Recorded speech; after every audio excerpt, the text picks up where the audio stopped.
So today we're talking about section 3.7, which is implicit differentiation. This is going to be something you have not seen before. This is where we're going to talk about how do we differentiate a function that has two or more variables. So these equations that have both x's and y's in the actual equation. So something along these lines, y squared equals x. So the process is written here. It's not going to make a lot of sense till we get to some of the harder ones, but we'll walk through it. The first step is to differentiate both sides of the equation with respect to x. And that's going to be the most important part right there. Then we're going to collect the terms with the dy dx on one side of the equation, factor, and solve. And you'll see what that all means in a minute. So example 1, instead of actually solving this thing for y, we can actually just straight find the derivative. Now, the derivative on the right-hand side, derivative of x, we know is just 1. Now, I want you to find the derivative of this piece as well, just like you normally would using the power rule. Except when we find the derivative of y squared, we get 2y, but the instruction said to do that derivative with respect to x. There's no with respect to x here. This was 2y. That's with respect to y. So what we do is we say dy dx attached to it. We did the derivative of y with respect to x. We have to attach that to it. So now we've got all of our dy dx terms on one side. It was a pretty basic function. They're on the left. We don't have to factor anything out. Now we just have to solve for dy dx. So to get that dy dx by itself, we divide by 2y, and we get dy dx equals 1 over 2y. Now let me show you something pretty cool. First off, this derivative of y with respect to x has no x's in it at all. It's all in terms of y. So I want to look at this the way we would have done it before today. We would have solved this and gotten y equals plus or minus the square root of x. Now, square root of x is the same thing as x to the 1/2 power.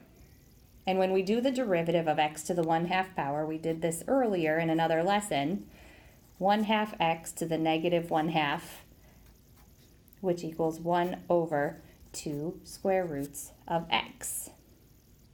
And then it's plus or minus that. Now, look over here. We got an answer of 1 over 2y. And over here I got 1 over 2 square roots of x. Well, y is the square root of x. So both of these answers are equivalent answers. They mean the exact same thing. So this one just needs to have that plus or minus on it because of the plus or minus square root. This is just the easy way to do it without having to solve the equation first. Now that comes in handy when you get an equation like this one. It says find the slope of the circle at 3, -4. Finding the slope of an entire equation is just fancy lingo for find the derivative at the point 3, -4. So if we're going to find this derivative, I don't want to take the time to solve for y and then do the derivative separately. So let's just straight do the derivative. The derivative of x squared is 2x. The derivative of y squared, remember this has to be with respect to x. This one already was with respect to x. So we get 2y dy dx. And this is the tricky part. What's the derivative of 25? 0. So now we just have to solve for dy dx. So I'm going to subtract -2x, or subtract 2x over, and then divide by 2y. So we get dy dx equals, my 2's cancel out, -x over y. So they said find the slope at 3, -4. This is my x value, this is my y value. So at -3, 4, when I plug that in, negative negative 3 becomes positive 3, and the y is 4. So the slope at the point 3, negative 4 is 3/4. So in example 3, same thing. Show that the slope dy dx is defined at every point on the graph.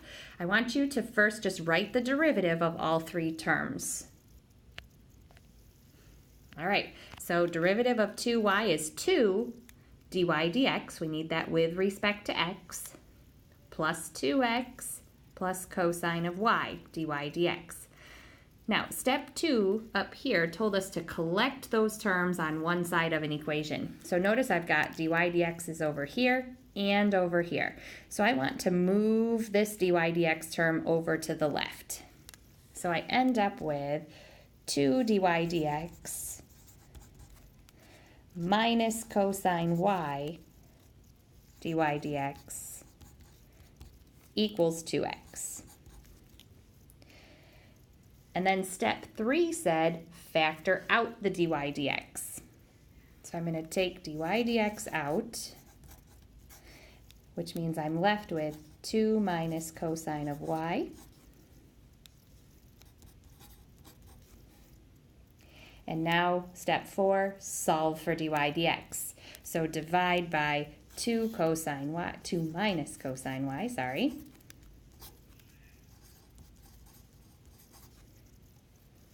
So the derivative, or the slope, with respect to x is 2x over 2 minus cosine y.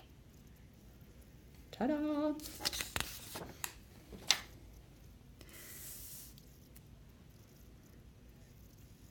We will do this one in the next video.